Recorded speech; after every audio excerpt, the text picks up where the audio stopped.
দর্শক, আমরা আপনাদেরকে দেখানোর চেষ্টা করছি দোতলার অবস্থা। কলেজ ভবনের দোতলার এই মুহূর্তের চিত্র। এখানে মোট শ্রেণীকক্ষ আছে 5টি। 5টি শ্রেণীকক্ষের মধ্যে এখন এমন একটি অবস্থা সৃষ্টি হয়েছে যে এখানে একটি শ্রেণীকক্ষতেও আর আসলে পাঠদান করার মতো কোনো অবস্থা নেই। এখানে থাই গ্লাস থেকে শুরু করে শ্রেণীকক্ষের ব্ল্যাকবোর্ড এবং শিক্ষকরা যেটার উপর দাঁড়িয়ে লেকচার দেয় সেইটার অবস্থাও কিন্তু খুব একেবারে ভয়াবহ। দর্শক, আমরা আপনাদের দেখানোর চেষ্টা করছি যে একটি শ্রেণীকক্ষে ঢুকে দেখানোর চেষ্টা করছি আসলে এখানে কি অবস্থা। বেঞ্চ থেকে শুরু করে ফ্যান, লাইট, পুরো একেবারে মানে এখানে পাঠদান করার মতো এবং শিক্ষা কার্যক্রম চালিয়ে নেওয়ার মতো এখানে কোনো কোনো অবস্থাই নেই।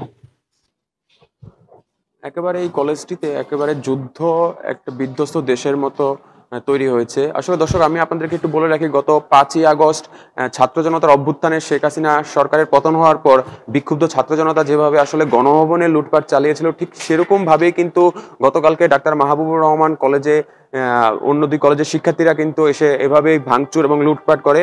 এবং এই কলেজ সংশ্লিষ্ট কর্তৃপক্ষ এবং কলেজের শিক্ষার্থীরা আমাদেরকে বলেছেন যে একটা কলেজের শিক্ষার্থী অন্য কলেজে এসে কিভাবে এরকম ধ্বংসলীলা চালাতে পারে তারা আসলে সেটি জানে না। এবং দর্শক দেখেন, আমি আপনাদেরকে আরেকটু বলে রাখি যে কলেজ ভবনটি যে বাইরের সাইডে যে গ্লাসগুলি ছিল সেগুলো কিন্তু আসলে ভেঙে ফেলা হয়েছে, ইট মেরে যেভাবে হোক ভেঙে ফেলা হয়েছে।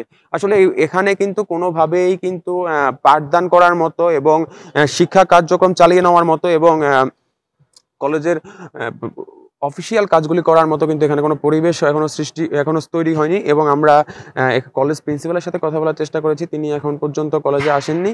এবং আমরা কলেজের যে অন্য সব কর্তৃপক্ষ রয়েছে তাদের সাথে কথা বলার চেষ্টা করেছি, তারাও কিন্তু আসলে বলেছেন যে এখানে ব্যাপক ক্ষয়ক্ষতি হয়েছে। আমরা এই ক্ষয়ক্ষতি কিভাবে পুষিয়ে নিব, কিভাবে আবার স্বাভাবিক কার্যক্রমে ফিরে যাব, কলেজের স্বাভাবিক কার্যক্রমে ফিরে যাব, সেই বিষয়ে তারা খুবই সন্দিহান।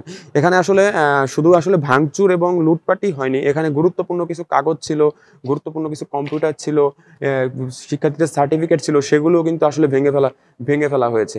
দর্শক, আমি আপনাদেরকে বলছি আসলে একটা কলেজে তো ক্লাসরুম থাকবে। আসলে আমি আপনাদেরকে দেখানোর চেষ্টা করছি যে কিভাবে আসলে কলেজটিতে ধ্বংস লীলা চালানো হয়েছে।